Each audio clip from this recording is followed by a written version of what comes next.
నమస్తే శ్రీమాత్రే నమః శ్రీకృష్ణాయ నమః. మనకి ప్రతిసారి నేను యోగాల గురించి చెప్తూ ఉంటాను. ఆ యోగాలు ఏ గ్రహాల వల్ల వస్తాయి? ఆ గ్రహాల యొక్క సంయోగం వల్ల ఎలాంటి పరిస్థితులున్నాయి? ఏ ఏ నెలల్లో ఎటువంటి యోగాలున్నాయి? అనే అంశంలో ఇప్పుడు మనము సెప్టెంబరు 16 నుంచి అక్టోబరు నెల మొత్తం వరకు కూడా అనగా 45 రోజుల పాటు, నెలన్నర పాటు మనకి ఆహ్, కొన్ని గ్రహాలు సంచారం వల్ల, ఒకళ్ళనొకళ్ళు కలుసుకోవడం వల్ల మనకి 3 రాజయోగాలు, 3 మహారాజయోగాలు ఏర్పడుతున్నాయి. అవేమిటంటే ముందుగా ఏవేవి ఏర్పడుతున్నాయనే విషయం చూసినట్టయితే గనక సూర్యుడు, బుధుడు, శుక్రుడు, గురుడు ఈ గ్రహాలు ఎవరెవరితో సంయోగం చెందుతున్నారు అనే అంశంలో ముందుగా గ్రహ విశ్లేషణ చేద్దాం. అయితే సూర్యుడు కన్యా, తుల మధ్యన మనకి అక్టోబర్ 17న తులాలో ప్రవేశం చేస్తున్నాడు. ఆ సమయంలో నిశ్చల స్థితి అంటే ఒక స్టేబుల్‌గా ఉండడంతో పాటు చంద్రగ్రహణం కూడా మనకి ఆహ్, ఈ సమయంలో మనకి స్టేబుల్‌గా ఒక నిశ్చల స్థితిలో ఉండే అవకాశం కనబడుతోంది. బుధుడు కన్యలో బలంగా ఉండడం వల్ల ఆహ్, అక్టోబర్ మధ్యలో తులాలోకి సంచారం చేస్తుంటాడు. అయితే శుక్రుడు సింహరాశి నుంచి కన్యా రాశిలోకి ప్రవేశిస్తూ ఉత్తమ ఫలితమైన స్థితిని కలిగించబోతున్నాడు. కుజుడు మిథునం నుంచి కర్కాటకంలోకి సంచారం చేస్తూ ఉండడం వల్ల ఆ సమయంలో మనకి భూకంపాలు, వర్షాలు, ఫైర్ యాక్సిడెంట్స్ అంటే అగ్నికి సంబంధించినటువంటి సంఘటనలు జరిగే అవకాశం కనబడుతోంది. అది కుజుడి వల్ల. అయితే గురుడు వల్ల ఎలా ఉండబోతోందంటే గురుడు కర్కాటకంలో ఉచ్చ స్థితిలో ఉండడం వల్ల అత్యంత ప్రతిభావంతమైన, ప్రభావవంతమైన రాజయోగాలను కలగజేస్తున్నాడు. శని కుంభంలో వక్రస్థితిలో శ్రవణ నక్షత్రం మీద ఉండడం వల్ల ప్రభావము అంతంత మాత్రంగానే ఉంటుంది తప్ప చెప్పుకోదగిన స్థాయిలో లేదు. అయితే రాహు మీనంలోను, కేతు కన్యాలోను ఉండడం వల్ల గ్రహ దోష కాలము మనకి అక్టోబర్ 6వ తారీఖు నుంచి 20వ తారీఖున అంటే 6వ తారీఖు, 20వ తారీఖు ఈ 2 డేట్లు గుర్తుపెట్టుకోండి. ఆ సమయంలో చాలా జాగ్రత్తగా ఉండే ప్రయత్నం చేసుకోండి. అయితే ఇవి 3 శక్తివంతమైన రాజయోగాలని చెప్పాను కదా! ఆ శక్తివంతమైన రాజయోగాలు ఏమిటయ్యా అంటే గజకేసరి యోగము. మొదటిది గజకేసరి యోగము. చంద్రుడు, గురుడు ఇద్దరు కలయిక వల్ల అది కొన్ని రోజులే ప్రభావమే ఉంటుంది.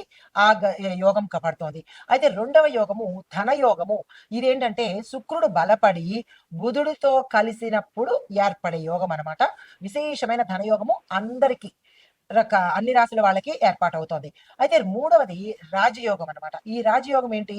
సూర్యుడు తులారాశిలో ఉచ్చ స్థితిలో ఉండడం వల్ల శనితో సంబంధం ఏర్పడడం వల్ల ఏమిటవుతోందంటే రాజకీయంలో కొన్ని అల్లకల్లోలాలు, కొన్ని మార్పులు చోటు చేసుకునే అవకాశం కనబడుతోంది. ఇది రాజయోగాలు. అయితే మరి దేశ కాలమాన పరిస్థితులు కూడా మనం చెక్ చేసుకున్నట్టయితే కనుక ఎలా ఉండబోతోంది అనేది వివరంగా చూద్దాం. దేశ రాజకీయాలు ఎలా ఉండబోతున్నాయంటే ఈ సమయంలో అంటే సెప్టెంబర్ 16 నుంచి అక్టోబర్ చివరి వరకు ఈ 1.5 నెల మధ్య వరకు ఎలా ఉండబోతోందంటే అకస్మాత్తుగా ముఖ్యమైన రాజకీయ నిర్ణయాలు తీసుకోవడం, తర్వాత అవి దేశాన్ని ప్రభావితం చేయడంతో పాటు దళాల విభజనతోనూ కొత్త కూటాలు ఏర్పడము, సంస్కరణలు ప్రకటించబడడం జరుగుతుందనమాట. ఈ రెండవది ఏంటి? ఆర్థికంగా ఎలా ఉండబోతోందంటే స్టాక్ మార్కెట్‌లో ఫ్లక్చుయేషన్స్ హెచ్చుతగ్గులు వస్తూ ఉంటాయి. బంగారం ధరలు ఇంకా విపరీతంగా పెరిగేటట్టుగాను, ఐటీ సాఫ్ట్‌వేర్‌లో ఎగుమతులతో కొత్త అవకాశాలు వచ్చే అవకాశం కనబడుతోంది. ఇంకా వ్యవసాయ పరంగా చూసుకున్నట్టయితే కనుక వర్షాలు అనుకున్న దానికంటే ఎక్కువగా కురవడంతో వరి, పత్తి పంటలకు లాభాలు వచ్చినప్పటికీ కొంత మేర వరదల సమస్య వల్ల కొన్ని ప్రాంతాలలో కొన్ని పంటలు నష్టపోయే పరిస్థితి వ్యవసాయదారులకు, రైతులకు పెద్ద దెబ్బ తగిలే అవకాశం కనబడుతోంది. అయితే ఇంకా న్యాయపరంగా చూసుకున్నట్టయితే కనుక ముఖ్యమైన తీర్పులు వెలువడే అవకాశం ఉంది కానీ పాత రాజకీయ కేసులు మాత్రము మలుపులు తిరిగేటట్టుగా కనబడుతోంది. తర్వాత ఐటీ సాంకేతిక రంగం చూసుకున్నట్టయితే కనుక కొత్త ఏఐ డేటా ఇది చాలా అత్యంత ప్రమాదకరమైన డేటా తెలుసా? ఇది అసలు ఏఐ అనేది అందరూ చాలా సంతోషపడిపోతున్నారు. కొత్త టెక్నాలజీ అని. లేదు. ఇది ప్రతి ఒక్కళ్ళలోనూ వైరస్ లాగా ప్రారంభించే అవకాశం కనబడుతోంది. అది మనిషి మెదడుని కూడా మార్చేసే స్థితికొస్తోంది. ఏఐతో మాత్రము ప్రతి ఒక్కళ్ళు చాలా జాగ్రత్తగా ఉండవలసిన పరిస్థితి. మన ఉనికిని మనం కోల్పోతాం. ఓవరాల్‌గా చెప్పాలంటే మనం అనేది పోయి మనం పూర్తిగా రోబోల్లాగాను లేదా జాంబీల్లాగాను అయ్యే అవకాశాలు ఎక్కువ కనబడుతున్నాయి. అవి అతి దగ్గరలోనే ఉన్నాయి. జాగ్రత్త. డేటా భద్రత. మన డేటా భద్రత అనుకుంటాం గానీ, మనమన్నీ పబ్లిక్ అయిపోయేటట్టుగాను, అన్ని రహస్యాలు కూడా బయటకొచ్చేసేటట్టుగా, ఇంకా గోప్యత అనేది శూన్యమైపోతుందనమాట. అయితే రోబోటిక్స్ ప్రాజెక్టులు ప్రారంభమవుతాయి. విదేశీ పెట్టుబడులు కూడా వచ్చే అవకాశాలు కనబడుతున్నాయి. అయితే వాతావరణ పరిస్థితులు చూస్తున్నట్టయితే తుఫానులు, వర్షాలు, వాయుగుండాలతో వరదలతో ప్రభంజనాలు సృష్టించే అవకాశం ఉంది. కొన్ని రాష్ట్రాలలో వరదలతో ఇబ్బందులు, కరువు కాటకాలు, ఇక్కట్లు వచ్చే అవకాశం ఎక్కువగా కనబడుతోంది. అయితే సామాజిక పరంగా చూసుకున్నట్టయితే కనుక ఆధ్యాత్మిక ఉత్సవాలు, మనకు పండగలు పబ్బాలు ఉన్నాయిగా. ఆధ్యాత్మిక ఉత్సవాలు, నవరాత్రులు, విజయదశమి, అమ్మవారి నవరాత్రులు, గణేష్ నవరాత్రులు, ఇలాగ మనము దేవుడి పరంగాను ఆధ్యాత్మిక పరంగా చాలా బిజీ అయిపోతాం అన్నమాట.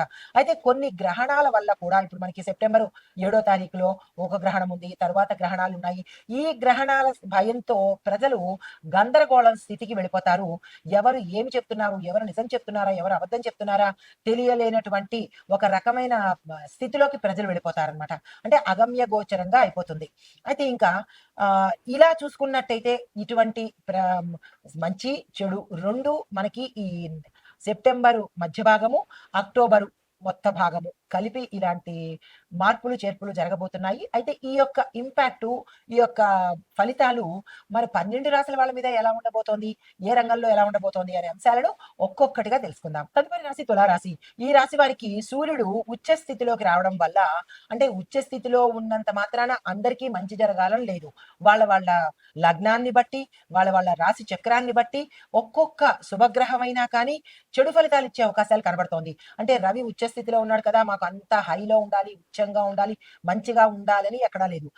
మీ జాతకంలో ఎక్కడ ఏ గ్రహం ఉంది దాని ఇన్ఫ్లుయెన్స్ చేసే జరుగుతుంది. కానీ రవి ఉచ్చంలో ఉన్నంత మాత్రాన అన్ని మంచి ఫలితాలే రావాలని లేదన్నమాట. అయితే ఇక్కడ ఈ తులారాశి వాళ్ళకి రవి ఉచ్చ స్థితిలో ఉన్నప్పటికీ కొంత మానసిక ఒత్తిడి, ఆందోళన, భయము ఇలాంటివి జరిగే అవకాశం ఎక్కువ కనబడుతోంది. శని ప్రభావం వల్ల కొత్త కాంట్రాక్ట్లు వస్తాయి. కానీ కొంతమంది తీసుకోలేని పరిస్థితి కొంతమందికి అయితే, తీసుకుని ఫుల్ ఫ్లెడ్జ్డ్ గా దాన్ని నిర్వర్తించలేని పరిస్థితి కొంతమందికి అయితే, తీసుకుని నిర్వర్తిస్తూ కూడా మధ్యలో ఆపేయవలసిన పరిస్థితి కూడా ఏర్పడుతుంది మరి కొంతమందికి. ఇలా ఒక్కొక్కరికి ఒక్కొక్క రకమైన ఫలితాన్ని వచ్చే అవకాశం కనబడుతోంది. విదేశీ ప్రయాణాలు కానీ, విదేశంలో మేము ఏదైనా చేద్దామనుకున్నా కానీ ఇలాంటి వాటికి ఇది కరెక్ట్ సమయము. ఈ సమయాన్ని మీరు ఉపయోగించుకునే ప్రయత్నం చేసుకోండి. కుటుంబంలో చిన్న చిన్న విభేదాలు రావడము, గొడవలు రావడము, ఇబ్బందికరమైన వాతావరణము, ఇంట్లో ఉండలేని పరిస్థితి, చిన్నపిల్లలకు ఒక రకంగాను, మధ్య వయసు వాళ్ళకు ఒక రకంగాను, యూత్కి ఒక రకంగాను, ఇలాగ కొన్ని ఇబ్బందికరమైన అంశాలు కుటుంబంలో చోటు చేసుకునే అవకాశం కనబడుతోంది. దాన్ని సమర్థవంతంగా, చాకచక్యంగా ఇంటి పెద్ద నిర్వహిస్తేనే మంచి జరుగుతుంది. లేదు అంటే కనుక చిట్టుకోటి పుట్టకోటి అన్నట్టుగా అయిపోయే అవకాశం కనబడుతోంది. జాగ్రత్తగా వినియోగించుకునే ప్రయత్నం చేసుకోండి. ఉద్యోగస్తులకు చూసుకున్నట్టయితే కనుక మీరు ఎందులో ఉన్నా సరే ఈ సమయంలో ఏ ఉద్యోగం చేస్తున్నా కొంత నిరాశ, నిస్పృహ, ఒత్తిడి, అలజడి కలిగే అవకాశం ఎక్కువ కనబడుతోంది. మరి దానికి సంబంధించిన సంయమనం పాటించుకునే ప్రయత్నం చేసుకోండి. వ్యాపారస్తులకు కాంట్రాక్ట్లు వస్తాయి. ఇందాక అనుకున్నట్టుగా పెట్టుబడుల విషయంలో కొన్ని జాగ్రత్తలు తీసుకుని ఆ వచ్చిన కాంట్రాక్ట్ కూడా మీకు సాధ్యమా అసాధ్యమా అనే అంశాలు చూసుకుని ముందుకెళ్లే ప్రయత్నం చేసుకోండి. అయితే మీకు చెప్పదగిన పరిహారము, శనివారం రోజు నువ్వుల నూనెను, నువ్వులను దానంగా ఇచ్చినట్టయితే కొంత శనిగ్రహం, ఇందాక చెప్పినట్టు శని భగవానుడు తటస్థ స్థితిలో ఉన్నాడు కాబట్టి మీ యొక్క పరిస్థితి కూడా తటస్థంగానే ఉంటుంది, అంటే స్తబ్దుగానే ఉంటుంది తప్ప గ్రోత్, డెవలప్మెంట్, అభివృద్ధి, వృద్ధి అనేవి కనిపించదు. కాబట్టి దానికి సంబంధించిన పరిహారము ఈ శని భగవానుడికి శనివారం రోజు, ఇందులో ఎన్ని శనివారాలు వస్తే అన్ని శనివారాలు నువ్వుల నూనె, నువ్వుల దీపము, నువ్వులతో దానము ఇచ్చుకున్నట్టయితే కొంత మంచి జరిగే అవకాశం కనబడుతోంది. నమస్తే. అయితే ఇప్పుడు మీకు ఇంకొక విషయం చెప్పాలి. ఒక్కొక్క యోగము, గజకేసరి యోగము, రాజయోగము, ధనయోగము అని ముందు చెప్పాను కదా, అవి ఏ డేట్స్ లో వస్తాయి, ఏ రాశులకు వర్తిస్తాయి అని క్లియర్ గా చెప్తాను. ప్రతి ఒక్కళ్ళు రాసుకునే ప్రయత్నం చేసుకోండి. ముందుగా గజకేసరి యోగము అక్టోబర్ 3, 4, 5, అక్టోబర్ 30, 31 ఈ సమయంలో చంద్రుడు కర్కాటకంలో ఉచ్చంలో గురునితో కలిసి ఉండడం వల్ల ఈ యోగం ఏర్పడుతుంది. దీని యొక్క ప్రభావము ఎలా ఉంటుందంటే చదువు, ఉద్యోగము, రాజకీయ పదవులు, గౌరవం పెరుగుతుంది. దీనిలోనే ఇంకో సబ్ పాయింట్ ఏంటంటే లాభం పొందే రాశులు ఏమిటి అంటే కనుక చాలా జాగ్రత్తగా వినండి. మేషము, ఈ మేషరాశి వారికి ఉద్యోగంలో ప్రమోషన్స్, కొత్త పదవి వస్తుంది. కర్కాటక రాశి వారికి శుభకార్యాలు, కుటుంబంలో సుఖం ఉంటుంది. వృశ్చిక రాశి వాళ్ళకి సొంత ఇల్లు ఉంటుంది, వాహనాలు కొనుక్కుంటారు. మీనరాశి వారికి వ్యాపారము, ఆర్థిక లాభము ఉంటుంది. ఎప్పుడు ఈ గజకేసరి యోగంలో ఉన్నప్పుడు, నేను ఇందాక చెప్పిన డేట్స్ లో. తరువాత ధనయోగము రెండో పాయింట్. ఈ ధనయోగం పట్టే తేదీలు అక్టోబర్ 11 నుంచి అక్టోబర్ 15 వరకు.